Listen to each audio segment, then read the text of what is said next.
program studi pendidikan profesi guru Universitas PGRI Semarang untuk membekali para alumninya untuk menjadi guru-guru yang profesional, menjadi reflective practitioners ya pada saatnya nanti ketika sudah kembali sudah menjalankan tugas kembali di sekolah masing-masing.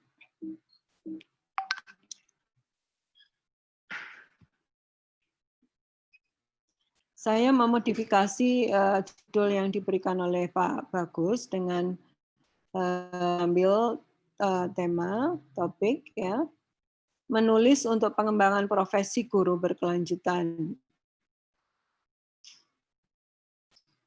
Ya, Bapak Ibu sekalian sudah kenal saya sejak awal orientasi. Nah, tujuan dari presentasi saya ini adalah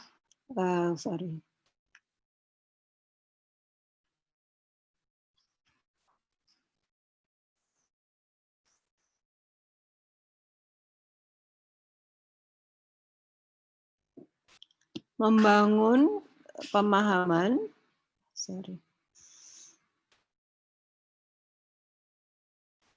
Ya, saya berharap Bapak Ibu nanti memiliki pemahaman tentang pengembangan keprofesian guru berkelanjutan, kemudian tumbuh kesadaran Bapak Ibu pentingnya mengembangkan keprofesian berkelanjutan, dalam hal ini menjadi seorang reflective practitioners ya, praktisi ya,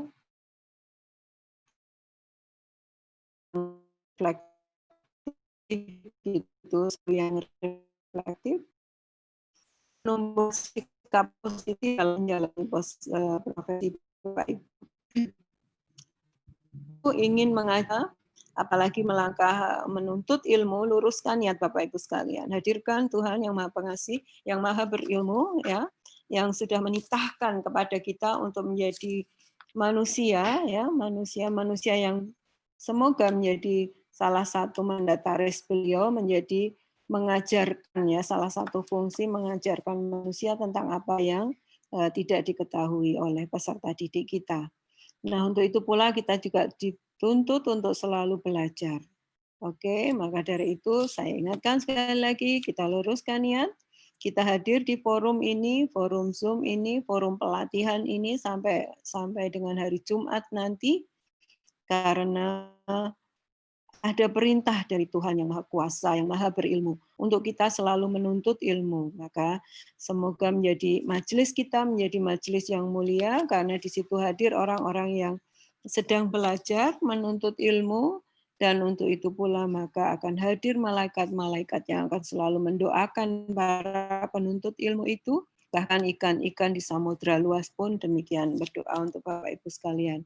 Nah, kalau dengan sebanyak makhluk itu berdoa untuk Bapak Ibu sekalian, tentu majelis ini menjadi majelis yang mulia dan Bapak Ibu sekalian menjadi orang-orang yang diberkahi dan dilimpahi rahmat dan kasih sayang Allah.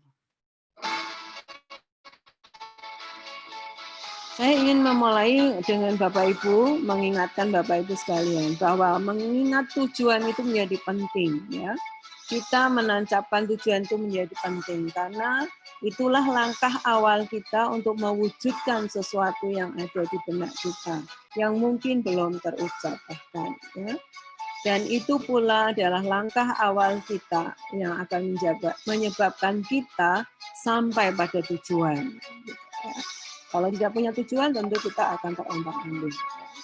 Dan dalam perjalanannya, Bapak Ibu sekalian, mungkin kita salah, kita mungkin berbuat salah, tapi kita harus terus move on. Ya. Alasan utama mengapa kita itu menancapkan tujuan kita, maka itulah yang akan menjadikan kita mencapainya, gitu ya. Dari manapun asalnya, dari manapun kita berawal memulai, tapi kita sudah memulainya bersama-sama. Dan sukses itu adalah melakukan hal-hal yang biasa dengan cara-cara yang luar biasa. Bapak Ibu sekalian, Bapak Ibu sekarang sudah pada tahapan untuk bisa meraih, Bapak Ibu sudah melangkah di situ ya, untuk menuju tujuan dan mimpi-mimpi Bapak Ibu tadi ya. Karena dengan tujuan itu pula yang akan menjadikan kita memiliki arah untuk mencapai keberhasilan. You are the only one who can use your ability. It is an awesome responsibility. Kemampuan Ibu sendirilah itu Bapak Ibu miliki yang Bapak Ibu bisa gunakan untuk mencapai tujuan Bapak Ibu sekalian. Oleh karena itu, jangan pernah dan jangan lagi pernah never ever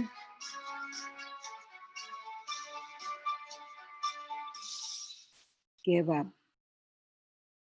Sudah selesai UP atau baru akan menjalani UP, terus melangkah dan terus berkarya, terus belajar, disitulah maka Allah akan meninggikan derajat Bapak Ibu sekalian. Oke, sekarang kita masuki materi Bapak Ibu. Tadi betapa tujuan itu penting, saya ingin juga mengutip dari apa yang disampaikan oleh Stephen Covey terkait dengan 7 habits, kebiasaan, 7 kebiasaan orang-orang yang efektif, yang punya efektivitas tinggi. Pertama, dia selalu proaktif. Bapak Ibu termasuk kategori itu. Karena Bapak Ibu sekarang mengambil kesempatan peluang yang luar biasa seperti yang di-share oleh Bu Vina di grup-grup Bapak Ibu sekalian ya untuk yang di SD. Ini peluang, bahkan Bapak Ibu ini gratis, tapi akan bisa membantu Bapak Ibu memiliki kemampuan ya untuk menulis dengan baik, mengunggah ke jurnal artikel yang baik, dibimbing oleh orang-orang yang profesional. Tentu ini adalah Bapak Ibu masuk dalam kategori ini. Selanjutnya mendahulukan yang utama, karena ini nanti kalau untuk para teman-teman di PAUD atau di batch 3 ya, tentu akan sangat membantu Bapak Ibu juga nanti memenuhi salah satu tagihan yaitu untuk portofolio, karena itu bagaimanapun kecil prosentasenya ternyata sangat mempengaruhi nilai kumulatif. Mulai dengan tujuan akhir. Bapak Ibu sekalian, mengapa tadi saya putarkan video tadi untuk Bapak Ibu mulai dengan tujuan. Tadi mulai dengan niat ya. Apa? Tadi luruskan niat Bapak Ibu karena tujuan akhir kita adalah menyiapkan diri kita untuk menghadap Yang Maha Kuasa, mempertanggungjawabkan apa yang kita lakukan di dunia ini juga termasuk melakukan profesi kita apakah sesuai dengan ketentuan yang dibuat oleh Yang Maha Baik, Yang Maha Pengasih. Yang Maha Penyayang, Yang Maha Kuasa sudah memberikan kita kesempatan untuk berbuat. Baik. Nah, selanjutnya win-win solution. Selalu berpikir baik untuk saya juga baik untuk kamu gitu ya. Tidak untuk menang-menangan sendiri tapi sama-sama menang dalam situasi problem permasalahan yang dihadapi. Mengerti orang lain sebelum dimengerti orang lain ya. Jadi kalau misalnya murid kita terlihat dulu secara komprehensif. Ciptakan sinergi ya, mampu membuat sinergi antar profesi dengan sejawat, dengan orang tua murid, dengan murid mungkin ya.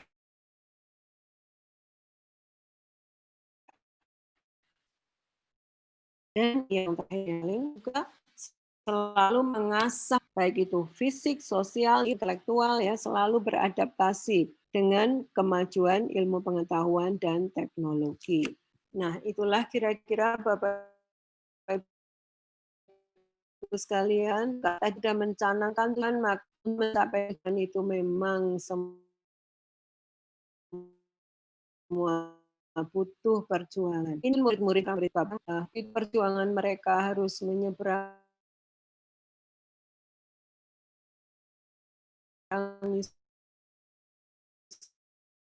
sungai, maka Bapak Ibu, bagaimana mereka mempertaruhkan keselamatan mereka, anak-anak kecil menyeberangi sungai.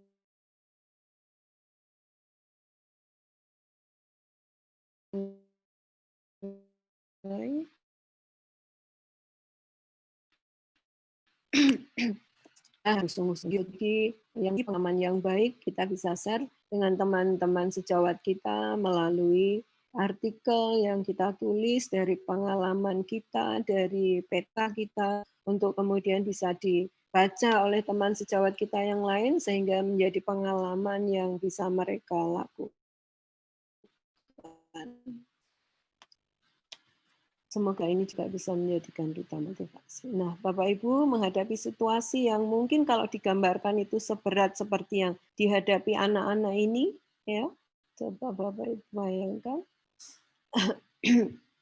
maka diperlukan Bapak Ibu sekalian, semoga semua yang tergabung dalam peserta pelatihan ini masuk kategori ini ya, the climbers, para pendaki yang tidak takut kesulitan, yang dia mau terus bersusah payah naik mendaki, karena dengan mendaki itu akan membawa mereka semua tadi ke puncak-puncak pencapaian. Janganlah menjadi orang yang tanpa impian, memiliki jalan datar yang mudah saja. Jangan pula berhenti jalan, Bapak Ibu sudah memulai tahapan ini, Bapak Ibu sudah memilih guru sebagai profesi Bapak Ibu, maka lakukan itu dengan sungguh-sungguh ya. Jadi pantang menyerah untuk mencapai tujuan, bahkan selalu meningkatkan target dan standar tujuan. Nah, semoga Bapak Ibu bisa melihat di sini. Dengan ini pula nanti semoga Bapak Ibu itu merupakan modal Bapak Ibu, investasi Bapak Ibu ya untuk menjadi pengabdi kepada Tuhan yang telah menciptakan kita. Ya, karena tujuan pendidikan itu sendiri sebetulnya sama dengan apa tujuan kita diciptakan, Bapak Ibu sekalian. Manusia itu diciptakan oleh Tuhan kan sebagai hamba ya, tapi sekaligus sebagai khalifah, sebagai pengindah, pengelola bumi dan isinya. Nah, kita sekarang menjadi para pengelola isi dari bumi, yaitu manusia.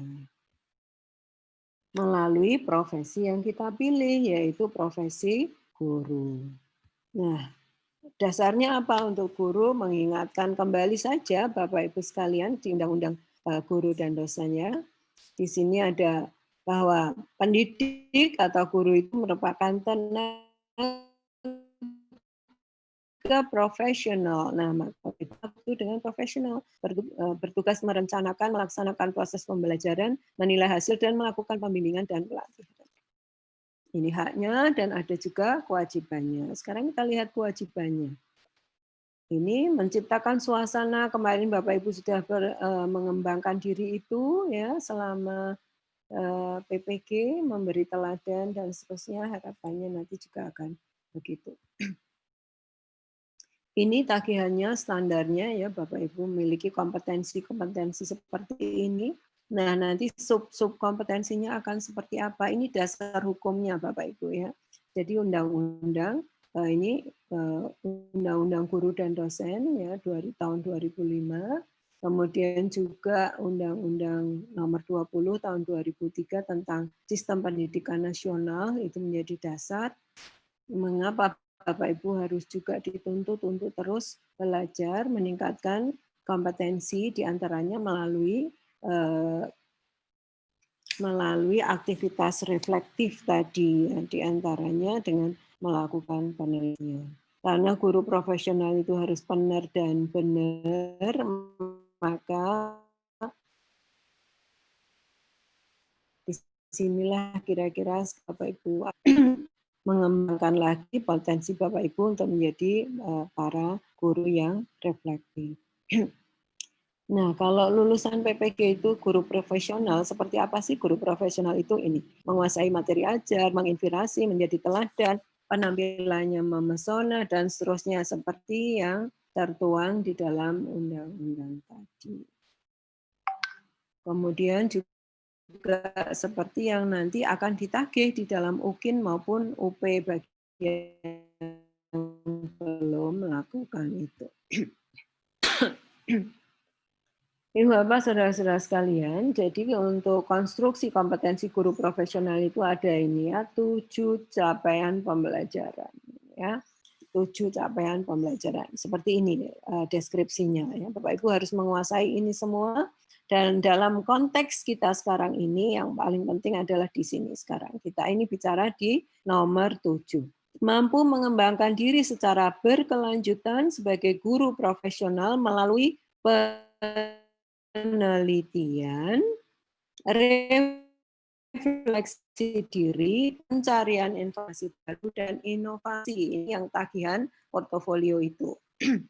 Nah, Ibu Bapak sekalian yang saya hormati, penelitian itu sendiri sebetulnya juga sangat reflektif. Itu salah satu dari realisasi dari sebuah kegiatan reflektif, begitu ya, kegiatan reflektif. Karena apa? Karena di sini ada evaluasi, ada mengukur, ada kemudian menentukan, ada penyimpulan, ada analisis, ya itu. Jadi refleksi itu bisa reflection on action ataupun reflection in action.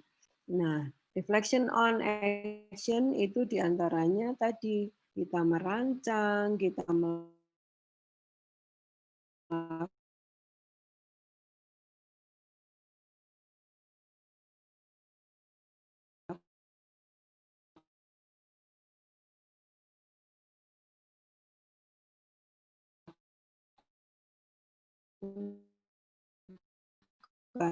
research, ya,